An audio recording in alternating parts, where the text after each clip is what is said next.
ಒಂದ್ ಕಡೆ ಈಗ ತಾನೇ ಎಚ್ ಡಿ ದೇವೇಗೌಡರು ಹೇಳ್ತಾ ಇದ್ರಲ್ಲ, ಮಗನ ಮೊಮ್ಮಕ್ಕಳ ಗೆಲುವಿಗೆ ಹೇಗೆ ಪ್ರಯತ್ನ ಪಡ್ತೀವೋ ಹಾಗೆ ಮಧು ಬಂಗಾರಪ್ಪನವರ ಗೆಲುವಿಗೂ ಪ್ರಯತ್ನ ಪಡ್ತೀವಿ ಅಂತ. ಹಾಗೆ ಮೊಮ್ಮಕ್ಕಳು, ಅದರಲ್ಲೂ ಕೂಡ ನಿಖಿಲ್ ಕುಮಾರ್ ಅವರು ನಾಮಪತ್ರವನ್ನ ಇನ್ನೇನು ಕೆಲವೇ ದಿನಗಳಲ್ಲಿ ಸಲ್ಲಿಸುವಂತ ಹಿನ್ನೆಲೆಯಲ್ಲಿ ಅವರು ಸಲ್ಲಿಸಲಿರುವಂತಹ ನಾಮಪತ್ರಕ್ಕೆ ಪೂಜೆ ಪುನಸ್ಕಾರವನ್ನ ಸಲ್ಲಿಸಲಾಗುತ್ತೆ. ಎಲ್ಲಿ? ನಾಳೆ ಶೃಂಗೇರಿಯಲ್ಲಿ ನಿಖಿಲ್ ಕುಮಾರ್ ಅವರ ನಾಮಪತ್ರಕ್ಕೆ ಪೂಜೆಯನ್ನ ಸಲ್ಲಿಸ್ತಾರೆ ಮುಖ್ಯಮಂತ್ರಿ ಎಚ್.ಡಿ.ಕೆ ದಂಪತಿ ಅನ್ನೋದು ಗೊತ್ತಾಗ್ತಾ ಇದೆ. ನಾಳೆ ಬೆಳಗ್ಗೆ ಹೆಲಿಕಾಪ್ಟರ್ ನಲ್ಲಿ ಶೃಂಗೇರಿಗೆ ತೆರಳುತ್ತಾರೆ ಎಚ್.ಡಿ.ಕೆ ಕುಟುಂಬ. ಪೂಜೆ ಬಳಿಕ ಬೆಂಗಳೂರಿಗೆ ವಾಪಸ್ ಆಗ್ತಾರೆ ಎಚ್.ಡಿ.ಕೆ ದಂಪತಿ ಅನ್ನೋದು ಗೊತ್ತಾಗ್ತಾ ಇದೆ. ಇದು ಶೃಂಗೇರಿಯಲ್ಲಿ ನಾಳೆ ಅವರು ಸಲ್ಲಿಸಲಿರುವಂತ ಪೂಜೆ. ಯಾರು? ನಿಖಿಲ್ ಕುಮಾರ್ ಅವರು ಸ್ಪರ್ಧಿಸುವ ನಿಟ್ಟಿನಲ್ಲಿ ಅವರು ಸಲ್ಲಿಸುವಂತ ನಾಮಪತ್ರಕ್ಕೆ. ಮತ್ತೊಂದ್ ಕಡೆ ಬಳಿಕ ಒಬ್ಬರೇ ಧರ್ಮಸ್ಥಳಕ್ಕೆ ತೆರಳಿ ನಾಮಪತ್ರವನ್ನ ಸಲ್ಲಿಸ್ತಾರೆ ನಿಖಿಲ್ ಕುಮಾರಸ್ವಾಮಿ ಅನ್ನೋದು ಗೊತ್ತಾಗ್ತಾ ಇದೆ.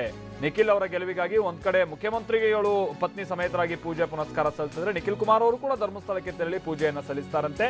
ನಿಖಿಲ್ ಗೆಲುವಿಗಾಗಿ ಮುಖ್ಯಮಂತ್ರಿಗಳ ಕುಟುಂಬಸ್ಥರು ಬಹಳ ಹೋಮ ಹವನವನ್ನ ನಡೆಸ್ತಾರೆ. ಮಂಡ್ಯದಲ್ಲಿ ಕೈ ಹಾಗೆ ಬಿಜೆಪಿ ಮುಖಂಡರು ಸುಮಲತಾ ಅವರಿಗೆ ಬೆಂಬಲ ಕೊಡ್ತಾ ಇರುವಂತಹ ಹಿನ್ನೆಲೆಯಲ್ಲಿ ದೇವರ ಮೊರೆ ಹೋಗಿದ್ದಾರೆ ಮುಖ್ಯಮಂತ್ರಿ ಕುಮಾರಸ್ವಾಮಿ ಕುಟುಂಬ ಅನ್ನೋದು ಗೊತ್ತಾಗ್ತಾ ಇದೆ. ಅಂದ್ರೆ ಜನ ಸ್ವಲ್ಪ ಮಟ್ಟಿಗೆ, ಜೊತೆಗೆ ಸ್ಥಳೀಯವಾಗಿ ಕೆಲ ನಾಯಕರು ಸುಮಲತಾ ಅವರ ಕಡೆಗೆ ಬೆಂಬಲ ಸೂಚಿಸ್ತಾ ಇರೋದು. ಸೊ ನಮ್ಗೆ ದೇವರ ಅನುಗ್ರಹ ಇರಲಿ, ಆ ಅನುಗ್ರಹದ ಮುಖಾಂತರವಾಗಿಯೂ ಆದ್ರೂ ಕೂಡ ನಾವು ಗೆಲುವು ಸುಲಭ ಆಗ್ಲಿ ಅನ್ನುವಂತ ನಿಟ್ಟಿನಲ್ಲಿ ಈ ರೀತಿಯಾದ ಪ್ರಯತ್ನದಲ್ಲಿ ಇದ್ದಾರೆ. ಸುನಿಲ್ ನಮ್ಮ ಪ್ರತಿನಿಧಿ ಇದಕ್ಕೆ ಸಂಬಂಧಪಟ್ಟಂತೆ ಮತ್ತಷ್ಟು ಡೀಟೇಲ್ಸ್ ಅನ್ನ ಕೊಡ್ತಾರೆ. ಸುನಿಲ್, ಬಹುಶಃ ಜನ ಜೊತೆಗೆ ಸ್ಥಳೀಯವಾಗಿ ಕೆಲ ನಾಯಕರು, ಕೆಲ ಜನ ಎಲ್ಲ ಸುಮಲತಾ ಅವರ ಪರವಾಗಿ ಮಾತನಾಡ್ತಾ ಇರೋದು ಸಹಜವಾಗಿ ಮುಖ್ಯಮಂತ್ರಿಗಳ ನಿದ್ದೆಗೆಡಿಸಿದೆ. ಈ ಕಾರಣಕ್ಕಾಗಿ ದೇವರ ಮೊರೆಯನ್ನು ಹೋಗ್ತಾರೆ. ಹೇಗೆ ಹಿಂದೆ ಒಂದಷ್ಟು ಪ್ರಮುಖವಾದಂತಹ ಕಾರ್ಯಕ್ಕೆ ಹೋಗುವಂತ ನಿಟ್ಟಿನಲ್ಲಿ ಪೂಜೆ ಎಲ್ಲ ಸಲ್ಲಿಸಿ ಅವರು ಮುಂದಾಗ್ತಾ ಇದ್ರು, ಬಹುಶಃ ಈಗಲೂ ನಿಖಿಲ್ ಕುಮಾರ್ ಅವರ ಸ್ಪರ್ಧೆಯನ್ನು ಅಷ್ಟೇ ಸೀರಿಯಸ್ ಆಗಿ ತೆಗೆದುಕೊಂಡಿದ್ದಾರೆ ಮುಖ್ಯಮಂತ್ರಿಗಳ ದಂಪತಿ ಅನ್ನೋದು ಬಹಳ ಸ್ಪಷ್ಟವಾಗಿ ಗೊತ್ತಾಗ್ತಾ ಇದೆ. ಸುನಿಲ್,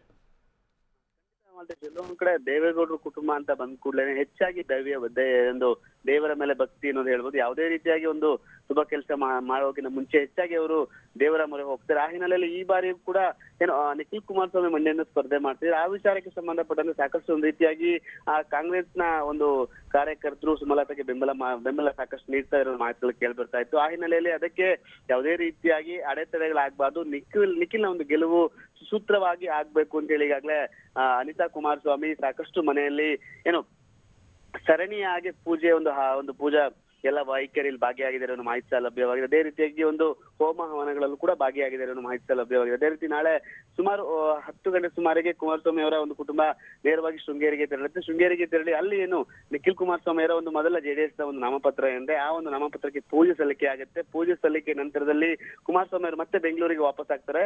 ಆದ್ರೆ ನಿಖಿಲ್ ಕುಮಾರಸ್ವಾಮಿ ನಾಳೆ ಅಥವಾ ನಾಡಿದ್ದು ಅಲ್ಲಿಂದ ನೇರವಾಗಿ ಧರ್ಮಸ್ಥಳಕ್ಕೆ ಹೋಗಿ ಅಲ್ಲಿ ಒಂದು ಪೂಜೆ, ಒಂದು ದೇವರ ಕೃಪೆಗೆ ಪಾತ್ರರಾಗ್ತಾರೆ. ಅಲ್ಲಿ ಒಂದು ನಾಮಪತ್ರಕ್ಕೆ ಪೂಜೆ ಸಲ್ಲಿಸಲಿಕ್ಕೆ ಮುಂದಾಗ್ತಾರೆ ಅನ್ನೋ ಮಾಹಿತಿ ಸಹ ಲಭ್ಯವಾಗಿದೆ. ಒಟ್ಟಿನಲ್ಲಿ ಈಗಾಗಲೇ ಏನಂತಂದ್ರೆ ಯಾವುದೇ ರೀತಿಯಾಗಿ ನಿಖಿಲ್ನ ಒಂದು ಗೆಲುವಿಗೆ ಅಡೆತಡೆ ಆಗ್ಬಾರ್ದು, ಮಂಡ್ಯದಲ್ಲಿ ನಿಖಿಲ್ ಒಂದು ಜಯಬೇರಿ ಬಾರಿಸಬೇಕು, ಗೆಲ್ಲಬೇಕು ಅನ್ನೋ ವಿಚಾರವಾಗಿ ಸಾಕಷ್ಟು ಒಂದು ರೀತಿಯಾಗಿ ಸಿಎಂ ಕುಮಾರಸ್ವಾಮಿ ಆಗ್ಬೋದು, ಮತ್ತೆ ಅನಿತಾ ಕುಮಾರಸ್ವಾಮಿ ಸಾಕಷ್ಟು ತಲೆ ಕೆಡಿಸ್ಕೊಂಡು ಎಲ್ಲಾ ರೀತಿಯಾದ ಒಂದು ಪೂಜಾ ಒಂದು ವೈಖರಿಗಳಲ್ಲಿ ಮತ್ತೆ ದೈವದ ಮೊರೆ ಹೋಗಿರುವಂತದ್ದು ಸ್ಪಷ್ಟವಾಗಿ ಗೊತ್ತಾಗುತ್ತೆ. ಅದೇ ರೀತಿಯಾಗಿ ನಾಳೆ ಕೂಡ ಶೃಂಗೇರಿ ಮಠಕ್ಕೆ ಭೇಟಿ ನೀಡಿ ಅಲ್ಲಿ ಮಗನ ಪರವಾಗಿ ಪೂಜೆ ಸಲ್ಲಿಸ್ತಾರೆ. ಮತ್ತೆ ಸಾಕಷ್ಟು ವಿಧಿವಿಧಾನಗಳಿಂದ ಪೂಜೆಯಲ್ಲಿ ಅವೆಲ್ಲ ಒಂದು ಪೂಜಾ ಕಾರ್ಯಕ್ರಮಗಳಲ್ಲಿ ಭಾಗಿಯಾಗ್ತಾರೆ ಅನ್ನೋ ಮಾಹಿತಿ ಸಹ ಲಭ್ಯವಾಗಿರುವಂತದ್ದು. Maltesh, okay, thank you Sunil.